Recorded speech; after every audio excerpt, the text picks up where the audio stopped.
Apple ने ना अभी तक सिर्फ आपके नोटों को फोल्ड करके अपनी जेब में डाला है। हो सकता है 2025 वो साल है जब आप कुछ और फोल्ड करें। देखिए, मुझे ना फोल्ड 7 यूज करते करते अब 2 महीने हो गए हैं और इन्होंने काफी कॉम्प्रोमाइजेस फिक्स कर दिए हैं। इनफैक्ट कुछ ऐसे फीचर्स भी परफेक्ट कर दिए हैं जो अभी तक एप्पल ने तो अनफोल्ड भी नहीं किए। अब जैसे गाइस आईफोन का 17 प्रो लॉन्च हो गया है, ज्यादा से ज्यादा एक ब्यूटी मेकओवर है। मतलब अगर आप आईफोन का 16 प्रो या 15 प्रो भी ले लेंगे, रद्दी भर का फर्क नहीं आएगा।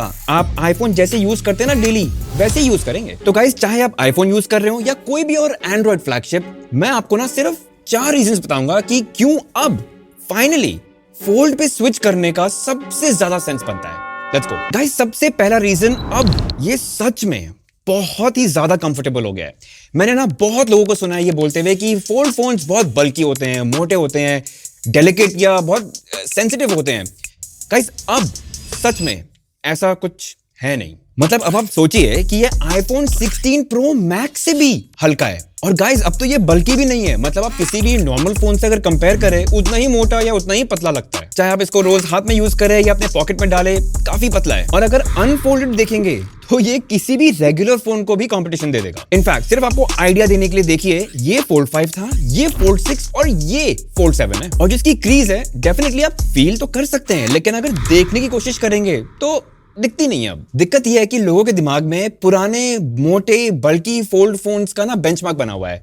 भूल जाओ, ये अलग है। दूसरा रीजन, आप इस फोन पे इतना कुछ कर सकते हैं। मतलब आप कोई भी टेक्निकल चीज भूल जाओ, आप रोज अपना यूसेज देखो एक बार। मतलब मान लीजिए आप वीडियो कॉल कर रहे हैं, साथ में कुछ और भी कर रहे हैं, तो फोन को ऐसे ना बैलेंस करना पड़ता है। फोल्ड 7 कुछ करना नहीं पड़ता, बिल्ट इन किक स्टैंड है और बहुत अलग अलग तरीकों में आप उसको यूज कर सकते हैं, एवरीडे यूज को इजी बनाने के लिए। या मान लीजिए कि आप अपना ही व्लॉग शूट करने की कोशिश कर रहे हैं, तो गाइस फोल्ड 7 में तो आप अपने आप को देखते हुए उसके प्राइमरी कैमरा से 4K क्वालिटी में शूट कर सकते हैं और चाहे तो अपनी स्क्रिप्ट को साइड में ही खोल सकते हैं। और गाइस, फोल्ड के इनर डिस्प्ले पे फोटोज और वीडियोस देखने का ना मजा ही कुछ और है। मतलब मैं ये नहीं कह रहा कि आईफोन में नहीं देख सकते, लेकिन बस इसकी जब बड़ी स्क्रीन पे वो देखने को मिलता है ना, तो लगता है कि क्रेजी। अब जैसे आप मैसेजेस पढ़ते हैं या लंबी ईमेल्स पढ़ते हैं, तो फोल्ड 7 की बड़ी डिस्प्ले पे ना आप ज्यादा देख सकते हैं, ज्यादा पढ़ सकते हैं एक बार में। आप एक्सेल शीट भी बड़े आराम से इधर उधर नेविगेट कर सकते हैं। और आईफोन में लगता है यार कहाँ, मतलब अच्छा, अगर आप चैट जीपीटी बहुत यूज करते हैं तो डेस्कटॉप एक्सपीरियंस सोचिए, जो टेबल्स वगैरह होती हैं बड़े आराम से देख सकते हैं। फोल्ड 7 पे भी बहुत इजीली आपको वैसा ही एक्सपीरियंस मिलता है। इनफैक्ट कुछ बहुत एक्सट्रीम यूज केसेस भी हैं जो सबके लिए नहीं है, लेकिन एक आपको बताता है कि कितना केपेबल डिवाइस है। जैसे कि आप कीबोर्ड ही कनेक्ट करके एक पूरा डॉक्यूमेंट आप टाइप कर सकते हैं।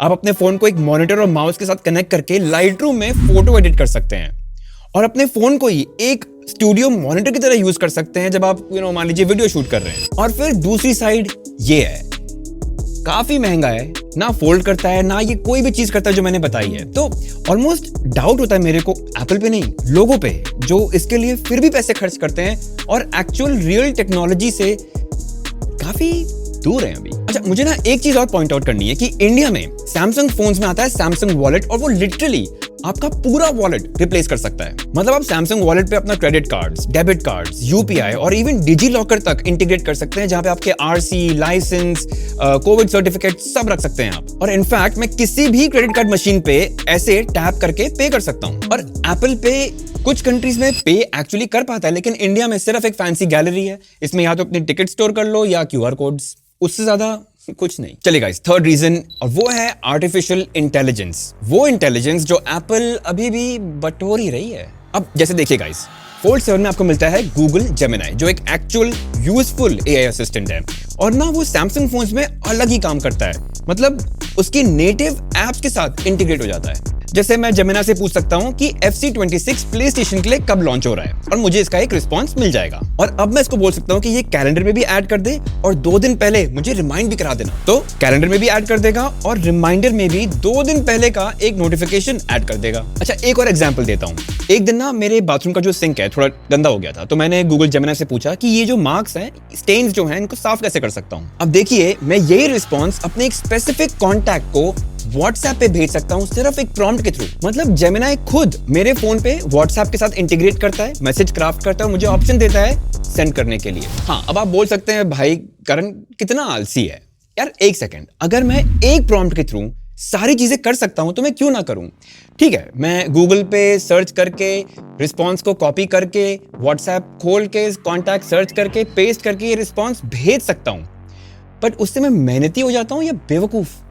कमेंट से बताइएगा। और गाइस, ये तो सिर्फ गूगल जेमिनी के कुछ यूज केसेस हैं। इसके अंदर खुद के गैलेक्सी एआई के पूरी अलग दुकान है ऑफ फीचर्स, तो बहुत आगे। और गाइस, चौथा रीजन ना, ये सिर्फ एक फोल्डिंग फोन नहीं है, ये एक फ्लैगशिप फोल्डिंग फोन है। आपको टॉप नॉच परफॉर्मेंस मिलती है क्योंकि इसमें आपको स्नैपड्रैगन 888 का चिप मिलता है। गोरिल्ला ग्लास विक्टर्स 2 की अगेन टॉप टियर प्रोटेक्शन और गोरिल्ला ग्लास सेरामिक शील्ड 2 की प्रोटेक्शन सामने कवर डिस्प्ले पे। और डिस्प्ले के मामले में सैमसंग को वैसे भी कोई बीट नहीं कर सकता। इतनी colour accurate, sharp, bright display है ना, अमेजिंग। एंड ऑनेस्टली गाइस, देखने में भी ये बहुत कमाल है, प्लस इसका ये कलर कितना प्यारा है। और ये फोन भी ऐसा है कि कोई अगर आपके हाथ में देखेगा ना तो लगेगा कि भाई क्या पकड़ा हुआ है। ये जो है, सॉरी, ये सबके पास है। और इस बार कैमरास भी अपग्रेड हो गए हैं, तो S25 अल्ट्रा की तरह इसमें भी आपको 200 मेगापिक्सल का कैमरा मिलता है। और मैंने दोनों आईफोन 16 प्रो से भी फोटोज लिए, फोल्ड 7 से भी लिए, कंपेयर किए, और कहीं कहीं पे आईफोन डेफिनेटली बेटर करता है, लेकिन कहीं कहीं पे फोल्ड 7 की फोटोज ज्यादा अच्छी लगती हैं। और सिर्फ ये जो फोल्ड 7 की ही फोटोज अगर आप देखें, चाहे वो रेगुलर डे लाइट में हो या ये जो मैंने पोर्ट्रेट्स लिए हैं चलते फिरते जब मैं घूम रहा था, और इनफैक्ट लो लाइट में भी अगर आप देखेंगे तो ये फोटोज काफी अच्छी हैं। एंड गाइस, इनफैक्ट वीडियो के मामले में भी काफी अच्छी फुटेज ले लेता है, चाहे वो रेगुलर डे लाइट में हो या इनफैक्ट अगर लो लाइट भी हो जाए, रोशनी कम है, थोड़ा अंधेरा हो रहा है, तो भी फुटेज काफी अच्छी है। और क्योंकि ये लॉग में शूट कर पाता है, तो बाद में उसको आप कलर ग्रेड करके और उसका फ्रेम रेट थोड़ा चेंज करके आप उसको dreamy, creamy, slow motion footage में भी कन्वर्ट कर सकते हैं। लेकिन गाइस, एक चीज ऑनेस्टली अगर बताऊं, वीडियो के मामले में आईफोन डेफिनेटली अभी भी बेटर है। मतलब इसकी जो डायनामिक रेंज है और जो कलर एक्यूरेसी है शूट करते वक्त, वो अभी भी ये बीट नहीं कर पाता।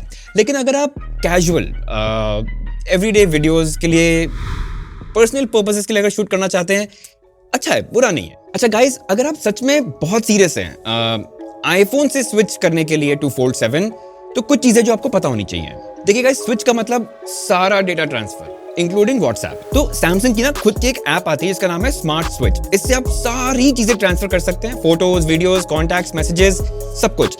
और अगर आप आईफोन के व्हाट्सएप में जाएंगे तो आपको एक ऑप्शन मिलेगा, मूव चैट्स टू एंड्रॉइड, तो उससे आपके चैट्स भी मूव हो जाएंगे। अच्छा, बैटरी की अगर बात करूं तो देखिए, आईफोन की बैटरी भी कुछ खास नहीं है। मतलब शाम को मुझे भी एक बार चार्ज करना ही पड़ता है ताकि बैटरी एंग्जाइटी ना हो, और फोल्ड 7 के साथ भी एग्जैक्ट वही केस है।